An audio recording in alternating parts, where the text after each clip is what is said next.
দেখুন মোশাররফ করিমের নাটক খেলে শালীর বিয়ে দিলে গরু চুরি করে নিয়ে আসে। তুমি কার কাছ থেকে বলতেছো কেন দিয়ে দিছো ওই লোক বলতেছে তার গরু একটা মিথ্যা কথা বলবো না ঘটনা কি বলো আমার ঘটনা কি আমি শিওর উনি ঘটনা চুরি করে নিয়ে আসছে দুশো টাকা কথা তারা কি বলতে আমি উনি বলতে এই করবো না উনি বলতে হ্যাঁ বলছে তো উনি বললেই কি সেই গরু আমি ভাই আমি তো অস্বীকার করবো বলবো না আমি অস্বীকার করলে কত কথা না না বলবো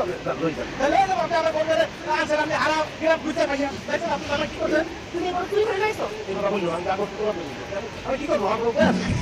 এখন মাসুদের হাসি নিয়ে যেতে মাসুদ হাসি নিয়ে আর উপরে আসলে তো কখন রাখা গরু লাগে এরপরে সেটা বললাম যে ওই অন্তরা বলে গেছে সে সময় তো আমি আপাকে পেশা দিচ্ছি আপা গরুটা বুঝিয়ে দিয়ে না আগে দিয়ে কোরবানি করে হেঁটে আমি খোলা নিয়ে না আমি কাটানোর চেষ্টা করছি